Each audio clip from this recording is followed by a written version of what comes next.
بسم اللہ الرحمن الرحیم۔ پرانے وقتوں کی بات ہے کہ کسی گاؤں میں ایک بہت سخی اور نیک آدمی رہتا تھا۔ ایک دن اس سخی اور نیک آدمی کے پاس کوئی ڈیڑھ سائل چلا گیا۔ اتفاق سے ان دنوں اس سخی کی جیب خالی تھی، جس کی وجہ سے سائل کی حاجت پوری نہ کر سکا۔ بے حیا سوالی نے گلی میں آ کر بد کلامی شروع کر دی اور کہنے لگا، ان بے شرم بچھوؤں سے خدا کی پناہ، لباس صوفیانہ پہنتے ہیں مگر در حقیقت بھیڑیے ہیں، بلی کی طرح ہر وقت شکار کی گات میں رہتے ہیں، دیکھنے کو خاموش مگر کتے کی طرح جپٹ کر حملہ کرتے ہیں، ان کی عبادت مکاری ہے جو مسجد میں جا کر لوگوں کو ہنستے ہیں، کیونکہ گھر میں تو شکار کر نہیں سکتے، قافلے تو بہادر لوٹتے ہیں مگر یہ بے شرم لوگوں کے کپڑے بھی اتار لیتے ہیں، رنگ برنگے پیون لگا کر گدڑی بناتے ہیں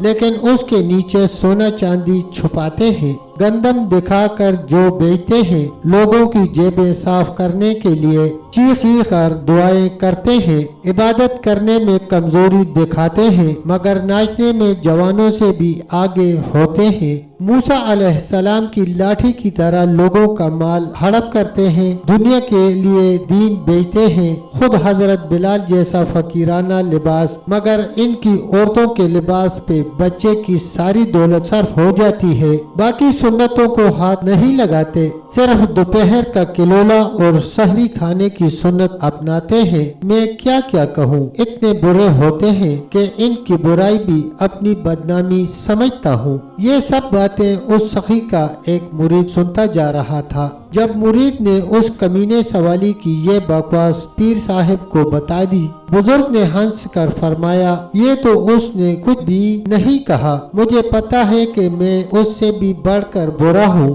اس نے تو بطور گمان کہا ہے، میں تو ان برائیوں کو اپنے اندر بالیقین جانتا ہوں، اس کا تو میرے ساتھ صرف 1 سال سے تعلق ہوا ہے اور اس نے میرے 1 سال کے عیب بیان کیے ہیں، میرے 70 سالوں کے عیبوں کو تو یہ جانتا ہی نہیں، میرے عیب مجھ سے بہتر صرف اللہ ہی جانتا ہے، یہ اس کا میرے بارے میں حسن ظن ہے کہ اس نے میرے گناہوں کی فہرست صرف اتنی ہی سمجھ رکھی ہے، اگر محشر میں میرے گناہوں کا یہ سوالی گواہ ہوا تو ضرور دوزخ سے بچ جاؤں گا، آئندہ اگر کوئی میرے صرف اتنے ہی عیب بیان کرے تو اسے کہنا کہ میرے پاس آئے اور میرے گناہوں کی کتاب لے جائے۔ احمق لوگ نیکوں کے بارے میں کتنی ہی حماقت کریں مگر نیک لوگ متحمل اور برداشت کا دامن نہیں چھوڑتے، مردان خدا ہمیشہ لوگوں کی طرف سے دل آزاری کی